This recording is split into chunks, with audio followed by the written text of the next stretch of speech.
how do we manage our weight with the help of different kinds of diet. So I'm very, very happy to welcome Ms. Yamini, the Chief Clinical Dietitian from Kaveri Hospital, Chennai, who has been in this field for 23 years, almost more than 2 decades, a great and expert in this field. And she's also a certified diabetic educator and a specialist in the nutrition for genomics, a consultant for that topic as well. And we hope that you will utilize her expertise and ask her key questions about how to manage diet or weight, whatever you would like to. So without taking much of your time, I would like to invite Ms. Yamini to the floor. Ma'am, please go ahead. The floor is yours. Thank you for joining us today. You're muted. Can you please switch on your mic? And yes, now you're fine. Yeah, am I audible now? Yes, very well. Thanks for the opportunity, IWF. I've been invited to talk on weight management for the women population over Finland. So before I start with, I would just, this is my first slide. All the presentations, I would put this because we have been treating our body so badly. That's with all wrong foods. We have stuck up between the Easternization and the Westernization because we go from the Eastern countries. When we get settled in the Western, we get a lot of confusions. And at the same time, there are a lot of food availability nowadays, and there are a lot of misleading informations available in the media, which we get wrong infos about the food, and we try all the our body has become a trial and error basis. That's what we do. So I would say first thing is to confess yourself, to get to treat, to have sorry to your body for feeding it with the wrong foods. At least now we would take a oath to treat it in a proper way. It's not getting shared. You can just move your keys. Yeah, it's not moving, but. Yeah, it is moving. You are able to go to the first slide. So go to the second and third one in the same way. Yeah, the second is okay. The next one. Some problem. Can you go to the third one? Are you in the presentation mode? Ma'am, Yes, maybe, yes. Yeah. Are you okay? Yes, ma'am. Okay. No. I think you should use the rightmost symbol of this whole screen. Yeah. I'm just using. You're in the reading mode. I could see it. In the PowerPoint if you exit the share screen mode and then go to this symbol. If you press escape, then you can exit from this screen. One second, ma'am. Okay, yeah, no worries. Just 1 second. Yes.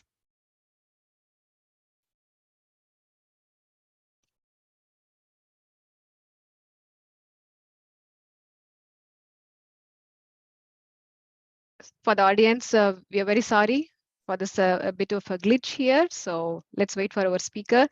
And in the meanwhile, you can think about what kind of questions that come to your mind and make a note of it. And you can also post your comments in the comment section that we can pick it up and post it to the speaker after her presentation.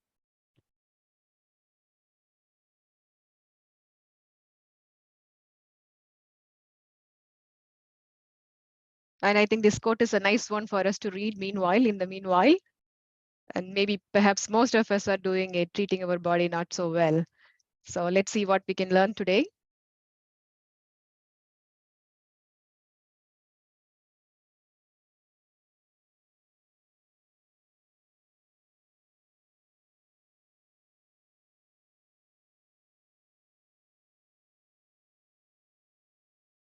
Ma'am, are you okay?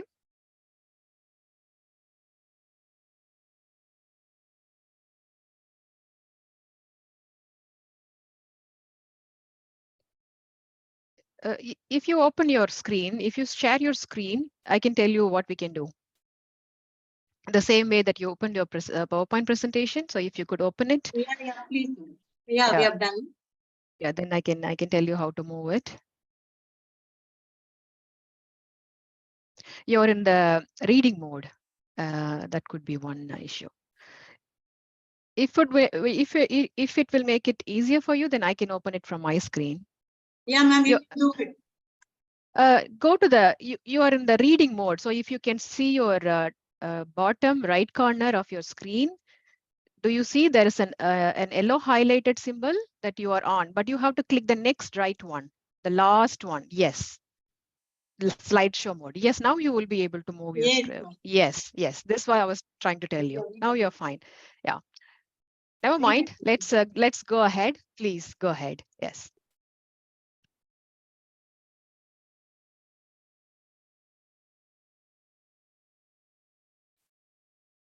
Now again, it's not, if I open my audio, it's not going up. Let's do one thing. I'll share my screen and then you just tell me next slide, next slide. Yeah, Let's do fine, that. fine. Yeah. Give me Fine. a moment to share my screen. Yeah. You can now stop sharing. I'll do it from my end. Yes.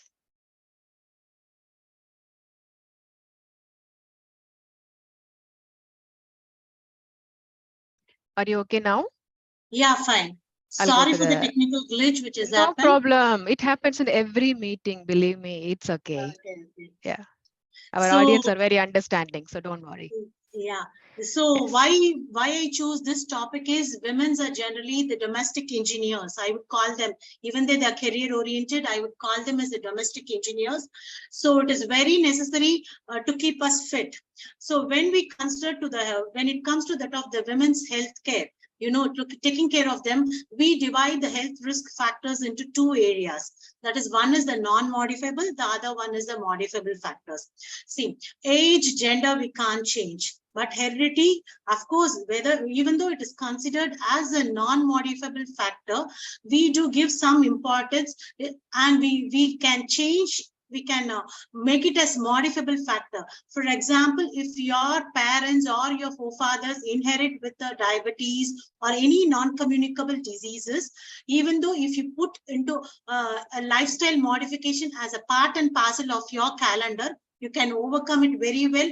There's something called epigenetics and telomere lengthening, right? So you can convert the heredity also into non-modifiable factor, heredity also into a modifiable factors, where food habits, controlling your stress, no smoking, reduction in your alcohol intake, and maintaining an ideal body weight, your cholesterol levels, your blood BP levels, and even your sugar levels will make your heredity also under your control. Next slide, please. So when it comes to that of the diet part, nobody can become a superman or superwoman in an overnight, and I don't want to blame a single nutrient as a super nutrient. So whether you follow a plate method or a pyramid method, perseverance is very, very important, because diet means not putting yourself into a starvation mode. It is like daily intake of essential things. DIET, the exact observation is daily intake of essential things. The human race has evolved so much. The pictorial representations gives you a clear information about this. So it shows you how much you have insulted your body. So daily intake of essential things means the quantitative and the qualitative eating. It cannot be decided by a single meal plan. So the next slide, please. So what makes you to think more about the lifestyle, modification? When it comes to that of this lifestyle modification, the first comes is the obesity. Okay, I would call obesity as a mother of all diseases. Okay, so because it is more than nowadays, more than the EMI, the BMI threatens us much. Okay, and of course the waist hip ratio also. This is the WHO data, which is a very threatening factor, because obesity is the mother of all non-communicable diseases, and we have to be very, very carefully governing it. Next slide, please. So when we think about obesity, there are so many people who come to my clinic. They say, ma'am, I am these many kgs obese or overweight. What shall I do? Then I would write a prescription for lifestyle modification, consulting with them, giving them a structured meal plan. What are the general do's and don'ts and all those stuff. They'll say, I will do it today, or I'll do it tomorrow. But why don't we do it, take it up as a solution for the, next moment itself? That's a question mark, because they don't follow it. They immediately they start off quick fixes. They want to have a quick fixes. So that is a wrong court or a wrong ball where we hit upon. The next slide is, before starting about thinking about obesity, how to address it, we have to address the causes of it. We have to start from the roots. That is very, very important, because once if you stay on some fast fixes diet, what happens is gradually you will be addressing the present situation. There'll be only reduction in the water, but not in the fat loss. So you have to always get focused on the fat loss, which is a permanent and a consistent remedy. So the causes of the obesity should be addressed first, because obesity is the most threatening factor, and it is the mother of all non-communicable diseases. So first comes the genetic factors. We have to address the genetic factors, because almost 3,000 genes, thrifty genes, are involved in addressing your obesity levels. So you have to be very conscious what happens to your hormones, what happens at each level, what happens if you go on burdening your system, how your hormones get changed and all those stuff, and the lack of physical activity. Now, current society, they want to get the things done by a mere flick of a button. And we have started coming to a one bowl concept meal. That is good. We are all running from pillar to post. We have become so busy nowadays. So what I would suggest is, like, if you can plan a single bowl meal because of the current lifestyle conditions, but it should be a balanced meal. At the same time, we are just clicking to a desk work, not that of physical work. So whatever you do, previously we were talking about the calorie in and the calorie out concept, but when you are planning for a weight reduction program or a weight management program, I would call you should go for a calorie deficit in a balanced way. That is very important. So lack of physical activity, I would say it is a major cause for the obesity. And next is the age and sex. Of course, if you are aging gradually, for the female population, especially when they are in the premenopausal stage or the postmenopausal stage, they undergo a lot of hormonal imbalances, and even the stress adds upon to that. So we have to be very conscious about what is happening to your body. So you have to understand your body chemistry and act upon it. That is also a major cause of your obesity. And the psychological factors, the day-to-day routines, and even if you are put on some medications, for if you are found to be a you are a diabetic, or you are a cardiovascular, known for a cardiovascular person, I would call, generally I don't call my clients as not as a patient, as a person with diabetes, or a person with hypertension, or a person with a person with cardiovascular diseases and all those stuff. So the lot of medications also, some people, they might be taking a when they are in weight reduction programs, or for some psychiatric drugs also put them on weight gain. So these are the causes. And even eating happen. Some people, they land up in overeating when they are emotional eating, when they are in complete stress, and lack of sleep due to late night shifts, due to nibbling lot of with the gadgets, and even the prosperity and the civilization. There are abundance foodstuffs available in the market, which causes all these population. And of course, stress is the base. Stress, some sort of stress should be there to make your life going. That is very, very important. But of course, without stress, life won't be that interesting. But you should know to handle how stress. That is very important. Next slide, please. When we talk about the causes, we have to talk about the effects also. What would be the effects of obesity? Effects of obesity, automatically you land up into all non-communicable diseases, because I have already addressed obesity as a mother of all the metabolic diseases and the metabolic syndromes, whatever you may call it as. Type 2 diabetes is going to be the first one to be addressed, and next is the dyslipidemia. It's nothing but elevations in your cholesterol levels, and there are more chances of cancers, mood swings and mood disorders, of course, reproductive disorders. Now we can see majority of the women population hitting the infertility clinic. that is a big challenging to the women's society because of the abundance foodstuffs available in the market, wrong, no proper lifestyle and all these things. So obesity and even causes a major impact on the reproductive diseases, and at last the liver diseases, because non-alcoholic fatty liver is becoming very common nowadays. So you have to address these are the effects of obesity. So next slides. So what is lifestyle? Next slide please. What is lifestyle modification? Lifestyle modification is when you hit a metabolic consultant, first the first prescription, the serial number of the prescription, that would be the LSM, that is the lifestyle modification.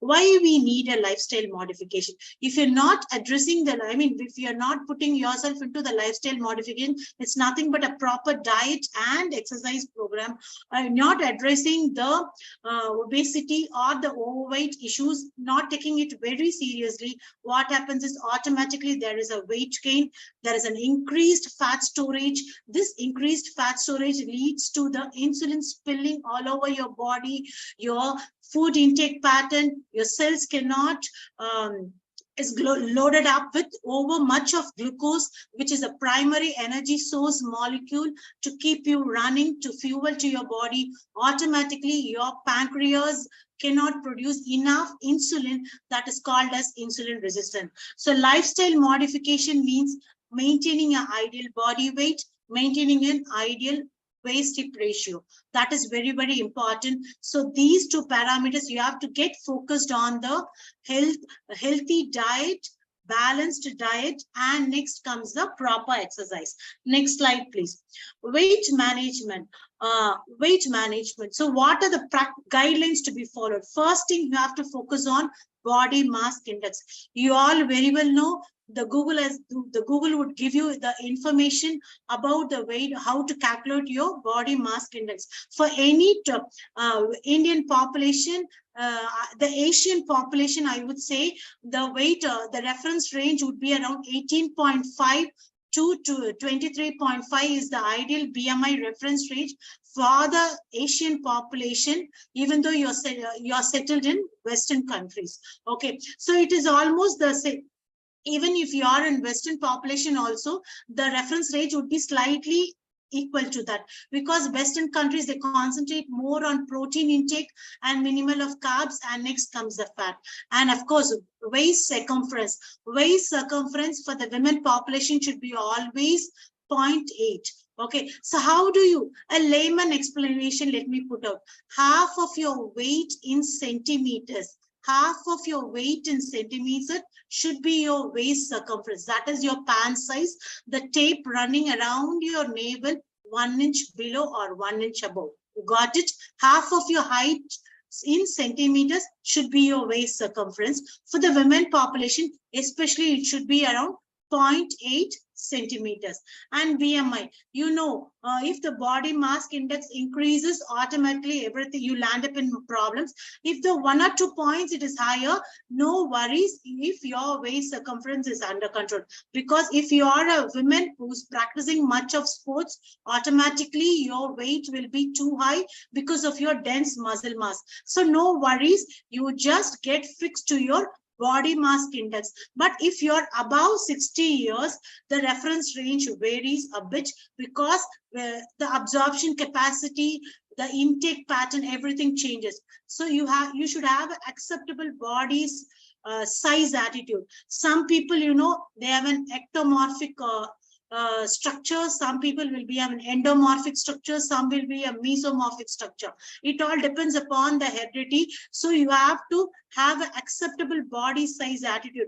That's what, if you are practicing sport, that will definitely, you will have a lot of muscle mass, you look bit bulky, but muscle mass will be on a higher grade. Okay, so you should understand your body, your work nature, your energy expenditure, then you should work on your body size. That is very important. Then you should not land up in emotional eating. That is very important. You should say, ma'am, at the end of the day, I have a lot of craving for the sugars, and at the end of if I am very stressed, I would take lot of sugary items. And if the end of the day, if I like exhausted, I thought of dieting, I skipped all the meats, I just eat only one meal in a day. End of the day, what happens is I land up in emotional eating because of the too much of work levels, and I land up in taking lot of carbs into your body. So you have to choose your food choices skills, how to go about balance your meal for the whole day. That is very important. And physical activity patterns, of course, just hitting the gym, taking out a heavy intensity exercises won't help you to lose weight. It depends upon from person to person. And even the weight management history is very, very important. You should maintain a clean diary of your weight management history, and also the support system. You should always keep in touch with your registered dietitian to understand what is happening to your body. Next slide, please. So how to go about, what is the role of the support management system here? You should decide whether it is a short term or a long term, because you might think that I'm eating for the two, but at the end of the day, I've lost, you would say, I would lost 2 inches of your smile. That has happened. You think, oh, you will deprive completely from all the essential nutrients, that will land up in problem. So you have to decide what is your goal, whether it is going to be a short term or a long term. And you have to apply this food strategies. Like, for example, if you're going to go on a full complete protein meal or with minimal carbs, or you're going to go for a good fat diet alone with minimal proteins and carbohydrates, you should be very clean with your choices. That is very important. Which is of low energy, which is of high energy, how to choose your grains, how to choose your plate, what your plate should be, and what type of fruits and vegetables you have to take. All these things you have to concentrate much. And what are the advantages of weight loss? The advantages of weight loss, I would say that there will be a major reduction in your blood pressure, there will be a major reduction in your total cholesterol levels, and low density lipoprotein, that is the bad cholesterol, which is a threatening factor. If the Western population, I would say you have to always check into your vitamin D levels also. That is very, very important. If you are deficient or if you are insufficient, every 6 months you top up it with a supplement. And because vitamin D plays a major role in the weight management, and I would say, like, if you're 80% of your vitamin D you get from the sun sources, or only 20% you can make it up from your diet. And that 80% also, the ideal soaking time would be 11 a.m. to 3 p.m. in a hot sun. 10 minutes weekly thrice is enough.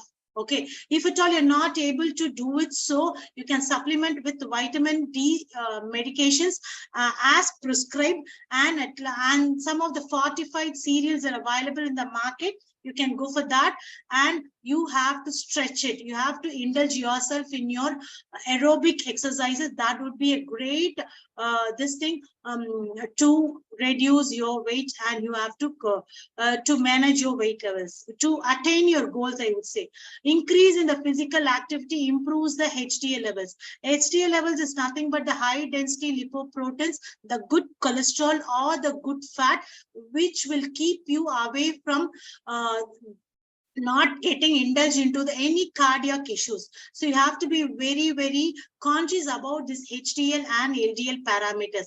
If your cholesterol levels are too high, it is the culprit, maybe because of your vitamin D levels, and also the stress levels, and also the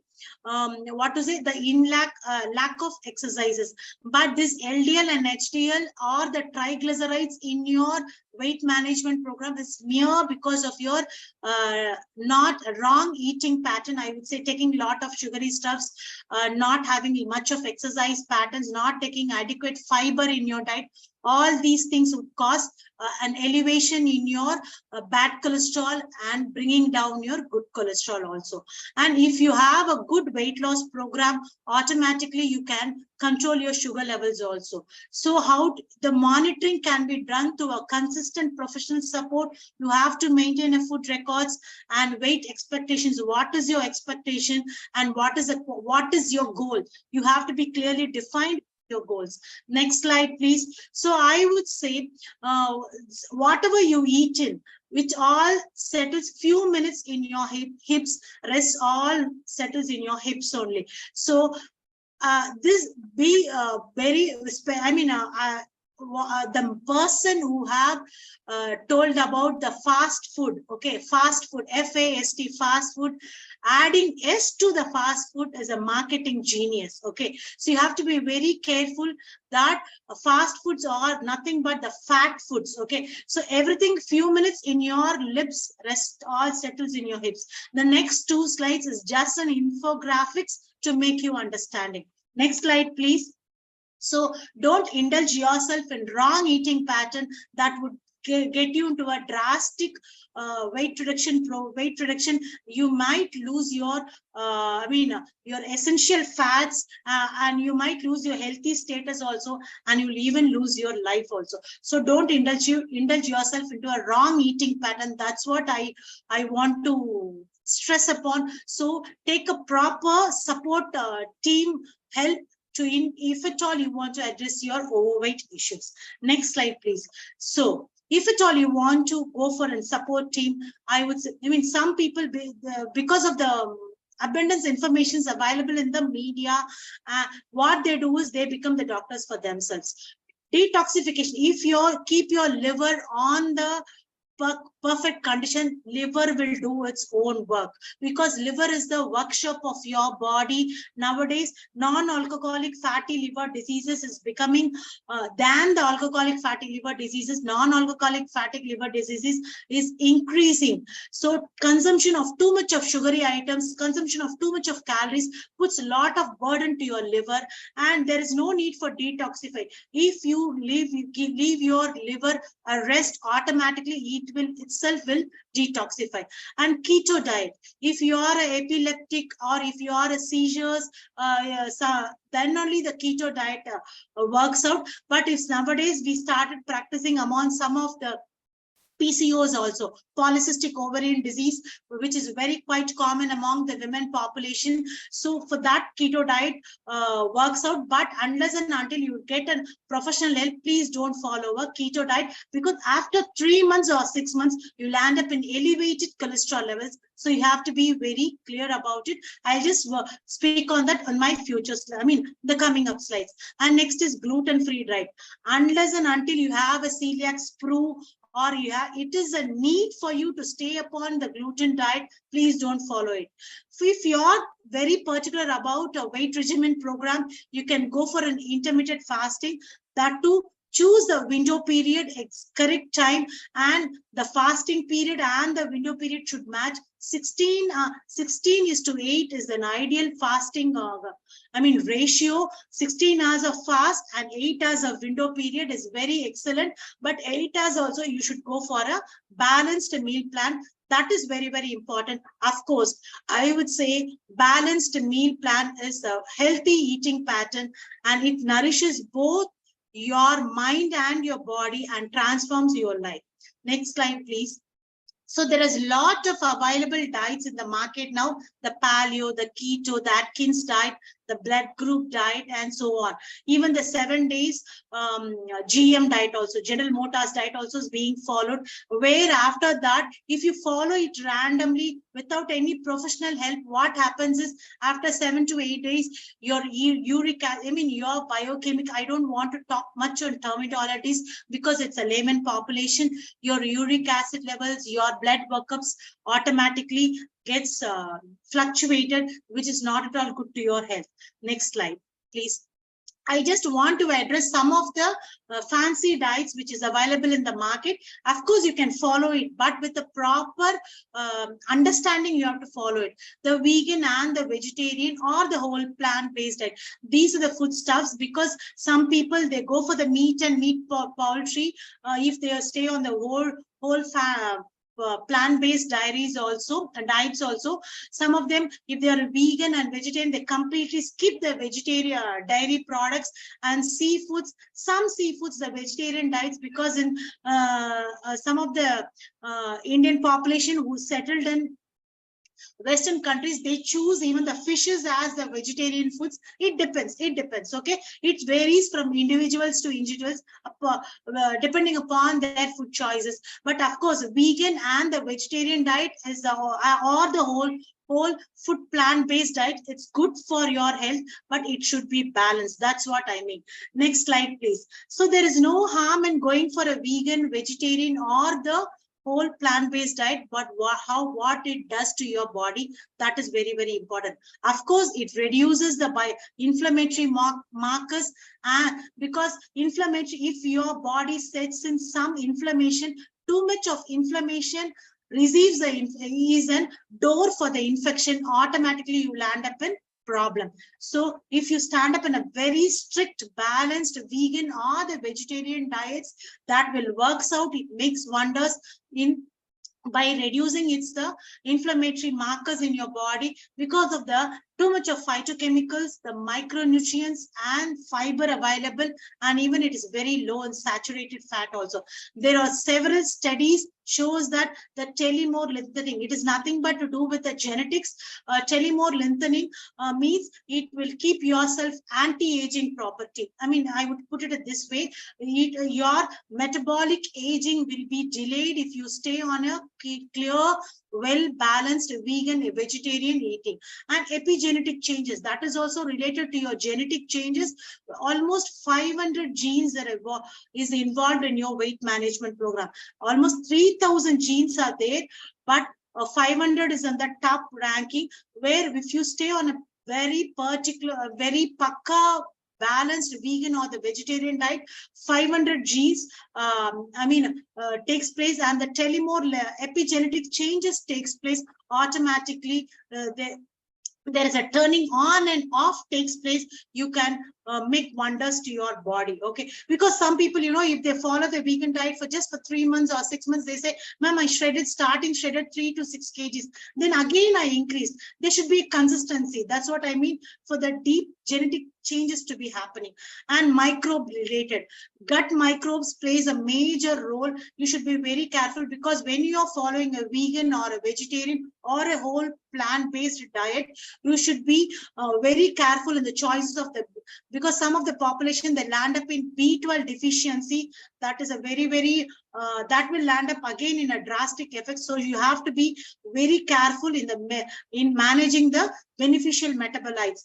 Gut symbiosis is maintaining the gut symbiosis is very, very important. Of course, leptin and other appetite hormones, these are the major hormones which play a major role in maintaining your hunger pangs. So plant-based diet, wisest macronutrient matched meals. That's what you should, if you go for a plant-based diet, adequate amount of vegan proteins should be in your diet, or vegetarian proteins should be in your diet. Then only you can maintain your hunger pangs. Next slide, please. When we look into the positive and the negatives of the vegan diet, there's something called dietary aging. Dietary aging, I don't want to go much into the terminologies. Dietary aging is nothing but when you handle the food too much, what happens to your food? Because vegan diets, or when we talk about the plus, we have to understand the minus also. We have to check for, let me talk about the demerits first. We have to check whether you have an adequate proteins in your diet, whether you have a proper omega-3 fatty acids in your diet, of course, they can land up in calcium deficient. So you have to calculate the calcium deficient also, and vitamin B12, as I told already. Even the vitamin D, only 20% of your food sources gives you vitamin D. That too, hardly non-vegetarian sources only is rich in vitamin D. But you have to choose for the fortified cereals which is available in the market. You have to do a proper label reading, and of course you have to hunt for the proper iron, zinc, and iodine, which is a very, very essential criteria. Of course, vegan diets are loaded up with carbs, with omega-6 fatty acids, very good and right dietary fiber, carotenoids, and all those stuff.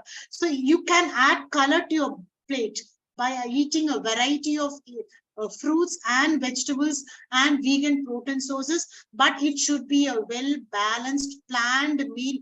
That is very, very important. There should not be any lacuna in the protein or in the omega-3 fatty acids and in the vitamin D and B12. Next slide, please. The next slide, the diet which is very, very much used in your in the market is the ketogenic diet. The difference between the ketogenic and the normal diet, I would say there are too much of carbs in the, that is 55 to 60% of carbohydrate. This is for the Indian population settled in Western. I'm talking about too much of carbs is available, like 55 to 60% or not less than 40%, I would say, which is mainly of cereals and pulses, and proteins of around 20 to 25%, and of course fat around 18 to 20% we concentrate. But protein is a versatile component where we Indian population settled in Western countries, we don't give that much importance to it. But now the focus is being was given much up to the protein. When it comes to the ketogenic diet, we take only very minimal amount of carbohydrate, that is around 5 to 10%, and major source will be around 40 protein, and fat will be around 70 to 80%, which will be the major source. Okay, next slide, please. So what happens is, what are the different types of ketogenic therapies available? Because some when you go hit a registered dietitian in abroad, they would say you can go for a classical ketogenic diet that would bring down your sugar levels, that will help you in weight management. Of course, it does wonders, but you have to be very picky and choosy. That is very important. The classic ketogenic diet means 80 to 90, 75 to 80%. It's all of fat stuffs. Okay, and only 5% carbohydrate, and the rest is proteins. So there will be a lot of exclusion in the vegetables and all those stuff, where there is a chances of landing up in vitamin deficiency. This classical ketogenic diet make wonders for the persons who's on like what to say, who's on working on their epileptic conditions or the seizures patient. It might work, but not for all. The next one is a modified Atkins diet. Is nothing but a type of ketogenic diet. Modified Atkins diet, we do include some amount of carbs and some amount of vegetables. Like we give allowances for the green leafy vegetables also, which is not given in the classic ketogenic diet. So it is a modified ketogenic diet, I would say, that gives a support to address some of the issues like the women population who's suffering from polycystic ovarian diseases and all. So it has to be planned properly. That is very, very important. If at all you blindly follow a ketogenic diet, what happens is for the first 3 months it would give a good results, but later on your triglycerides levels, your cholesterol level shoots up, you will land up in problem. There will be some amount of weight reduction will be there, but definitely your some people they cannot tolerate the metabolic shock which is happening to your liver. So a modified ketogenic diet can be given to some extent, but properly in a planned way. That is very, very important. Medium chain triglyceride diet is available in the market, where lot of coconut gravy stuffs. MCT is nothing but it's a simple coconut oil or coconut grated coconuts, or MCT available, oils are nowadays available, virgin coconut oils are available in the market. You can usually use it to your cooking stuffs, eliminating certain, minimizing the refined carbohydrate and adding too much of protein to your diet, too much of fat in the form of medium chain triglycerides. That is the cooking oil, grated coconuts and coconut milk to your diet will address some of your weight reduction programs. And low glycemic index ketogenic diet, completely taking away the refined carbs, gluten and all those stuff. And highly polyunsaturated fatty ketogenic diet, which is of high of fats, like taking too much of omega-6 and omega-3 fatty acids, and taking too much of red meats and all those stuff, which is not at all advisable for the general population. Next slide, please. So, of course, these ketogenic therapies make wonders for the epileptic condition, for the weight loss, PCOS, and the hypothyroidism, women suffering from the type 2 diabetes, cancer, and autism spectrum disorders, and even for the other neurological disorders. But you have to be very careful in monitoring the ketones without a medical supervision or a nutritionist supervision. You're not supposed to follow this diet if at all you're choosing it for a weight reduction program.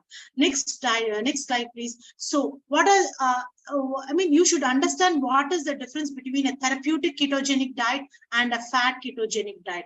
Therapeutic ketogenic diet, it is used for the persons who are suffering from the epileptic or other neurological disorder, and it is very effective for, as I told you, obesity, PCOS, addressing the type 2 DM and the cancer. It should be governed by a proper, qualified, registered dietitian. It's all evidence-based. It addresses, studies are there. A lot of studies have been conducted on it, and no yo-yo effects, no side effects. Clearly, we monitor them, put them under blood investigations. We initially start up with 1 or 2 days of putting them on a very clear liquid diet, give liver, enhance the ketogenic process, ketone formation of the keto body process happens in your body. In your body.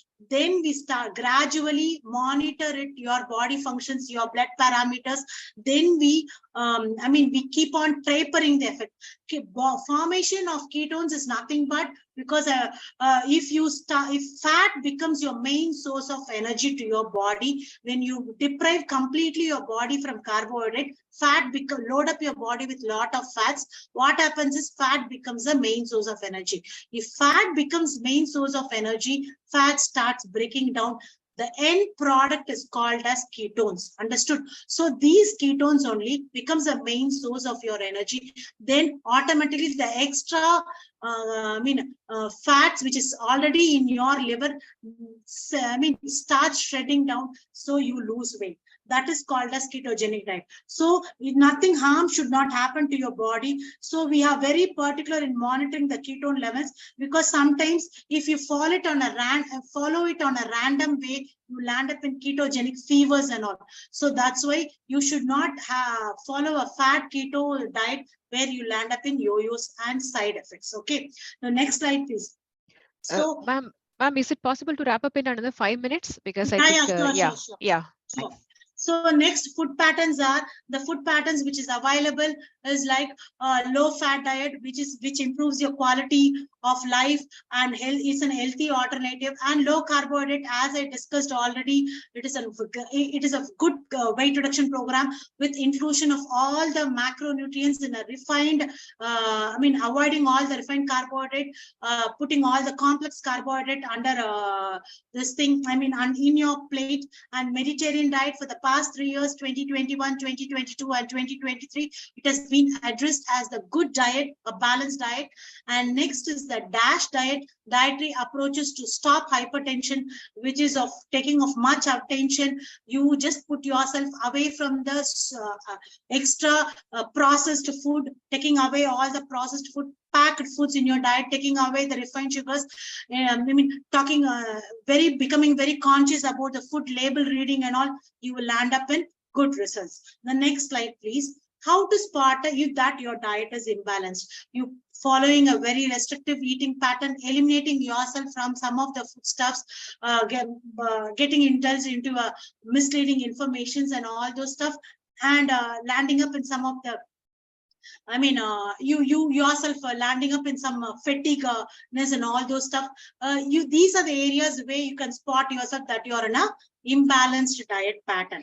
Next slide, please. So what my conclusion is, I would say calories is important. The primary source should be your carbs, but what type of carbs? It should be a quantitative and a qualitative eating. The ideal prescription would be complex carbohydrate, which is from the whole grains and cereals, 40 to 45%. Rest should be your protein, that is around 1 gram per kg ideal body weight, with good quality proteins and adequate fiber and essential fats. Proper hydration level is very important. That is will give you a proper balanced meal platter. Next slide, please. So setting your gut is very, very important, because gut hormones is very important. Gut symbiosis is very important for whatever you eat in. Prebiotic and probiotic foodstuffs should be included in your eating pattern, that because it maintains your hemostatus, your acid-base balance in your diet. It will help you to come up with your hormonal imbalance and all those stuff.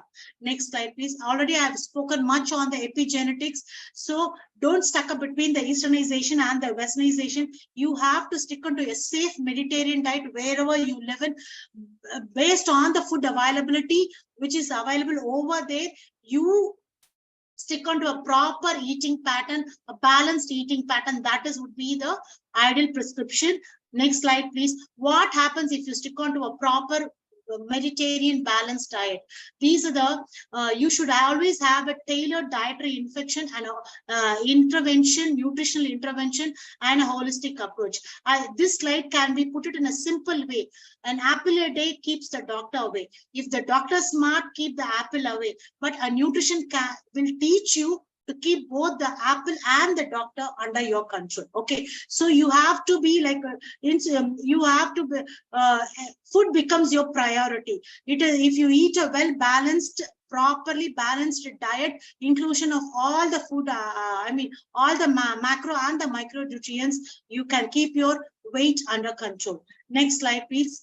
These are the classification of the functional foods. You have to focus, you have to clearly understand the label reading. That is very, very important. The fortified foods, the conventional foods, the designer foods, the enhanced food, and the enriched foods. And you have to choose accordingly, and which is comes under your, which is your choice. Okay, so conventional food or the altered food, you have to go for the label reading. That is very, very important. These are the foods, different types of foods which is available in the market. You have to be very tricky and choosy when it comes to that of the well-balanced eating pattern.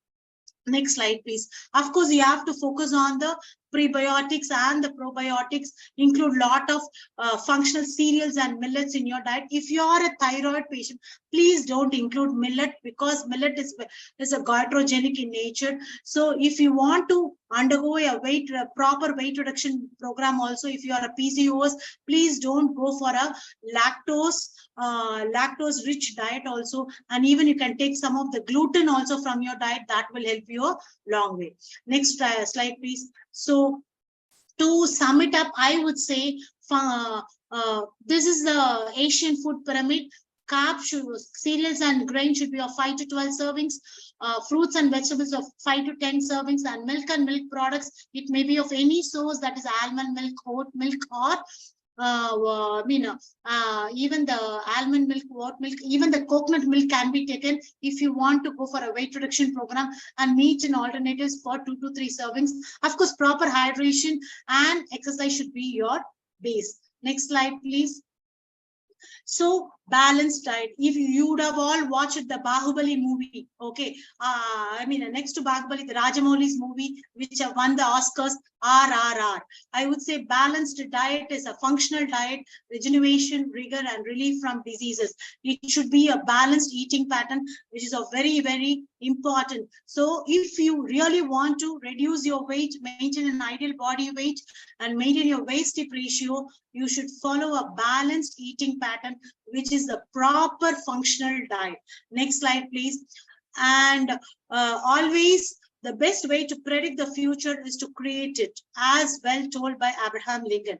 So if you're 40 plus 39.5 is your actual age, 0.5 is for shipping and handling. So next slide, please. Cultivate your health instead of treating diseases. Understand your food tolerance levels, understand which suits your body, adapt a clean eating pattern, minimize your junking, include superfoods in your diet. And to sum it up, this is the key takeaways, and moderation is the key. Eat wisely and stay healthy. Thank you. Ma'am, thank you so much. We are extremely overwhelmed with the wealth of information that you have given to all of us. And there are so many questions lined up for you. And I think we also need some time to take in a lot of useful information and then how to incorporate it in our daily lives. But I now ask my colleague Sunaina to just post the questions that the audience have passed on to Ma'am Yamini, ma'am. That's good. So, ma'am, the first question that we have is regarding the pre-menopausal symptoms. And the question is that in pre-menopausal symptoms, how one should manage diet and stress. And if someone has IDU Mirena, they say it's hard to lose weight with this medicine. Is it true? If yes, then what are the ways to maintain diet and weight loss? So women who are facing the premenopausal stage, definitely they will have a lot of mood swings, hot flushes, and they'll be land up in B12 deficiency. So the first, when it comes to that of the diet, the main focus should be on a macronutrient consumption. That is adding lot of fruits and vegetables. That seasonal fruits and vegetables is very, very important. Go for B12 rich foods. If they are vegetarians, they can go for a lot of green leafy vegetables. Add nuts like walnuts, brazils, pistas, black raisins, fixed to your diet. If you are a non-vegetarian, you can go for good meat sources, poultry sources, and stay away from refined carbs. That is very, very important, because this is the time where we land up in emotional eating, and we have a craving for sugars. Okay, so we have to minimize the refined sugars and any sweetness of that matter, and they will land up in magnesium deficiency also. So if they go for proper, the super seeds is available, like flax seeds, kalonji seeds. I would call it as black this thing, kalonji seeds. If you go Google it, and you would say kalonji seeds, cinnamon powder. Seeds. Yeah, seeds, all these seeds you can make it as a balls. You can have it, because they'll have a sugar craving for it. They'll feel like devastated. These slides will keep up their energy levels, and they should focus on B12 rich foods. I've already listed out the B12 rich foods that would help them to go through this menopausal stage. Even if I don't know about the population in Finland, but if you can get it, this moringa leaves powder, right? You can mix it up with these clouds. You can add it to your salad dressings. You can have it. That is an excellent source with excellent vitamin shot, one vitamin tablet, which you get all these sources. Thank you, ma'am. So there are more questions from the audience. Kit, would you like to take those, or should I continue? Yeah, maybe I can ask one and then you can pick the next one.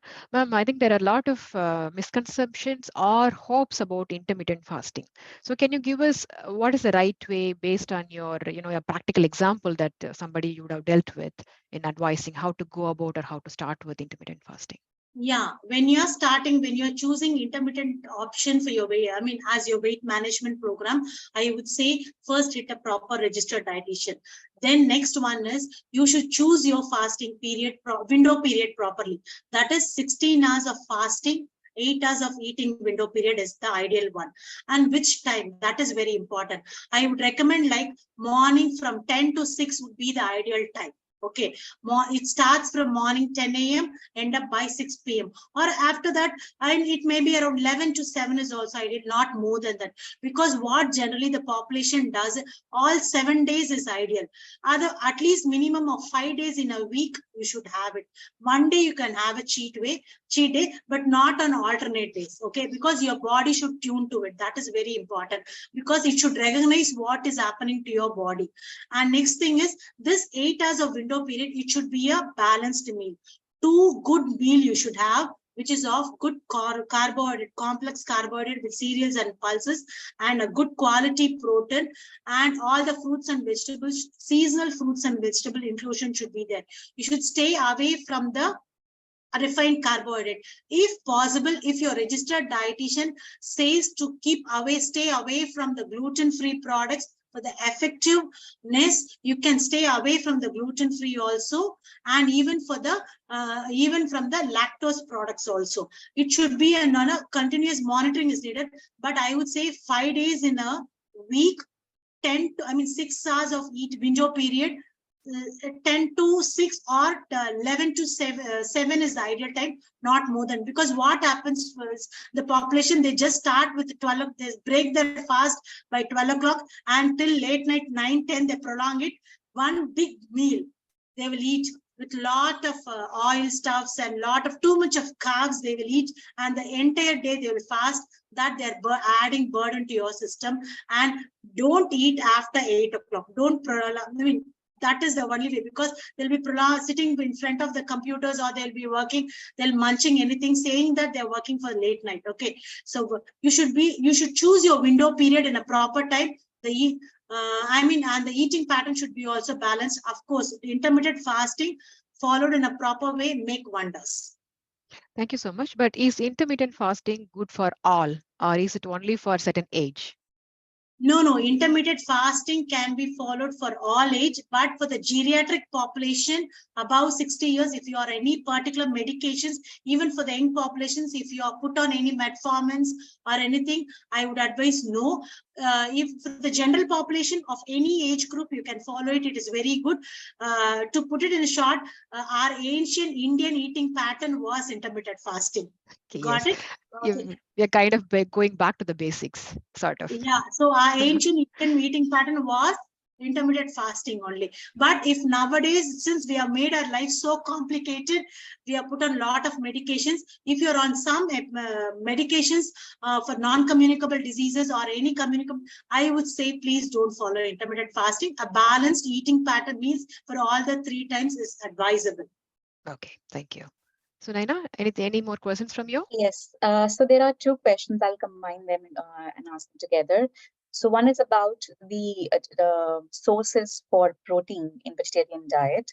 And the other is that if we are eating vegetarian diet for like no meat, no eggs, so after 40 years, there has more deficiencies. So the question is about which magnesium is good for us, for Indian women who are staying abroad and eat vegetarian diet, and supplements which could help in stress, anxiety, and sleeplessness. Yeah, that is an excellent question which I was looking upon. Okay, so the vegan population or the vegetarian population, there are a lot of foodstuffs. Please, following a vegetarianism is no harm in it. The sources are high protein of high biological value. I would say tofu is available, paneer is available, mushrooms are available. Okay, and all the legumes. Dried legumes, lentils are good sources of vegetarian. The Indian pancakes, I would call the idlis, the pongal, the khichadis, dal khichadis, where a cereal and a dal combination we make. That is a good source of high quality protein. And even the quinoa. You are are you familiar with quinoa? It's a millet. Yes. It is a good source of vegetarian. And the nuts available, the almonds, the walnuts, the pistas, these are good fat and good protein sources. So there are a lot of vegetarian sources. You can follow it after 60 years also. And you should be much focusing on the B12 only when you are a vegetarian. If you are following vegetarianism for a prolonged period, get focused on B12, because even though if you consume vegetarian, you should not lack up in B12, then you might land up in the absorption, your absorption capacity might come down. Your gut microbiome should be maintained. So if you are a vegetarian, concentrate on your B12 also, intake of adequate amount of B12 also. I've discussed about, I mean, I've underlined about the protein sources. Now focus on the B12 also, like taking up dry figs, raisins, green leafy vegetable powders, you can get it, and even some of the superfoods. These will enhance the absorption of the proteins which you are taking in. Thank you. I think there was another question combined, magnesium sources. Even the unflavored yogurts available in the market is also a very good vegetarian source. Okay, super good. I think you meant all the protein sources. Do you also mean that they also have magnesium, ma'am? Yeah, magnesium also, they have to take it. Magnesiums, if you go for the sesame seeds, flax seeds, and all the other seeds, kalonji seeds available in the market, you can make it in the form of a balls, you can have it. You can make laddus out of it. And some Indian snacks I'm talking about, okay? Even the roasted peanuts, if they don't have any nuts toxicity, they can go for that. Okay, thank you. Yeah, so Naina, I think there is a question about mood swings, I think, which is kind of relating to the PMS that ma'am was already talking about. Yes.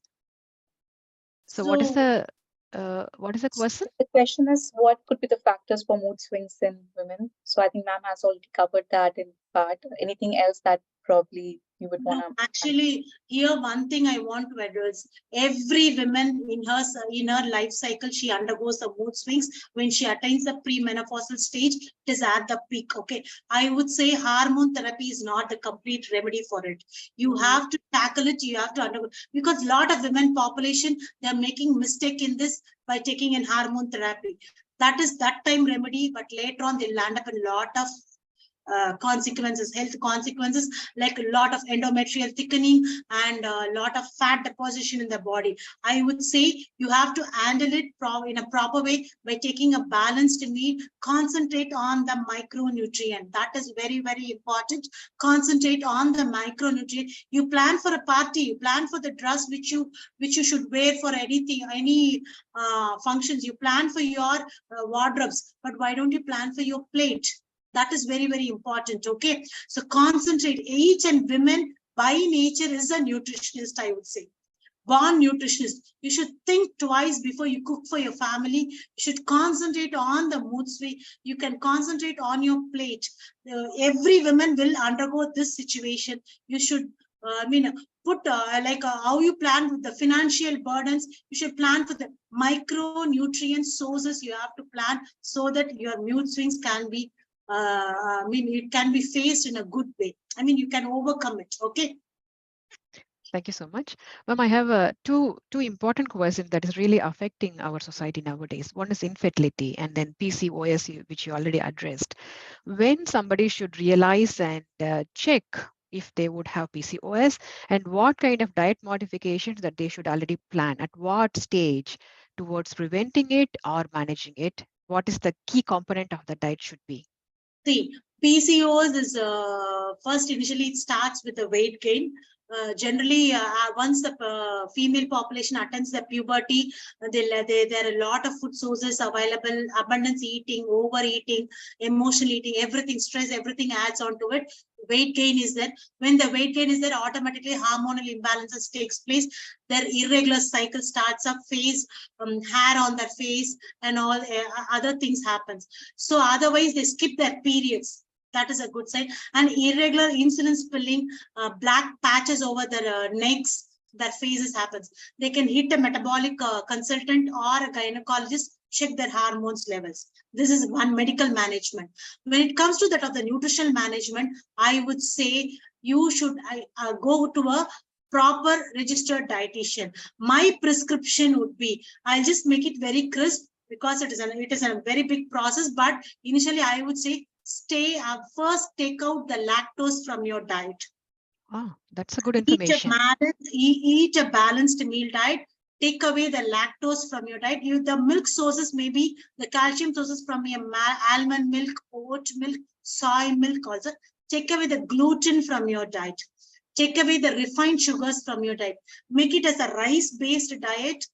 2 meals in a day. Intermittent fasting will work out. You can go for a single bowl concept, 1 meal in the form of fibers, protein sources. Like for example, sorted bell peppers with broccoli, cruciferous vegetable, along with proteins, boiled proteins, top up with some olive oil, little butter also will do. And 1 meal, a proper balanced meal or a good spread of meal, and proper exercise is enough. Intermittent fasting, take away the lactose, take away the gluten, take away the refined sugars, and also proper exercise pattern will do wonders. You can address the PCOS, because PCOS is the first step of any infertility problem.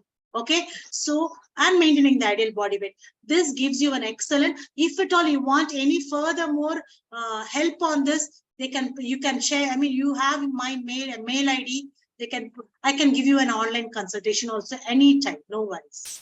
Yeah, that will be brilliant to do. And please also post your contact information in the chat so that we can pass it on to people who might want to contact you afterwards and choose to be their personal dietitian as well. Yeah, because see, anything when it comes to the diet, it should be individualized.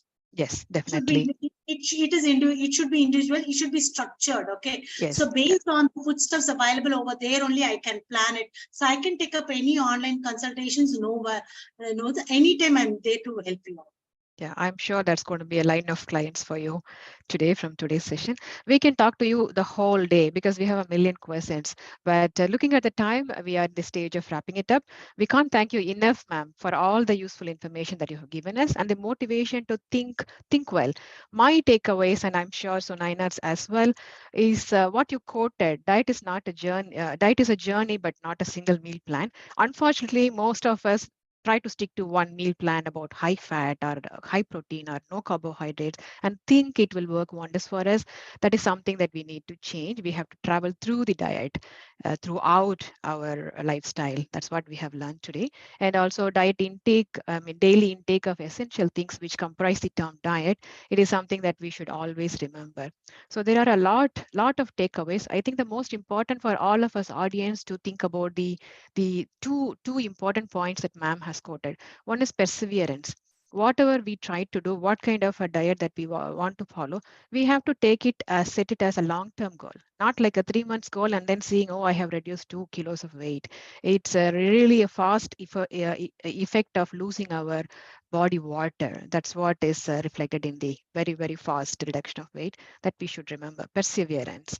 And then the coming to the food choice strategies that ma'am mentioned. I think that's the most important term that we have to think. What is my food choice? And then it cannot be like so sudden and random. I have to do it for every meal that I'm going to eat for myself and for my family. So I try to focus on the plate, what I'm going to present for my family today and what kind of components it comprises of. So I hope that we have all learned a lot today. And then thank you so much, ma'am, for this session. And I'm sure that we can pick it up very specific topics for follow-up sessions with you or some of your colleagues as well. And I hope you have also enjoyed the session with us. If I remember it right, this is your first online presentation? No. Yeah, for your forum, for us, yes, that's true. That's very true. And thank you so much. For your forum is first time. I take up a lot of community nutrition activities. And also teach at the Kaveri Allied Health Sciences. Yes. So no worries. You can post all your. You have my contact ID and all this stuff. You can ask a number of questions. Anytime I can help you out. Thank you so much. It's been wonderful to have you with us today. You've been so invaluable for us. So Naina, a couple of words also from you.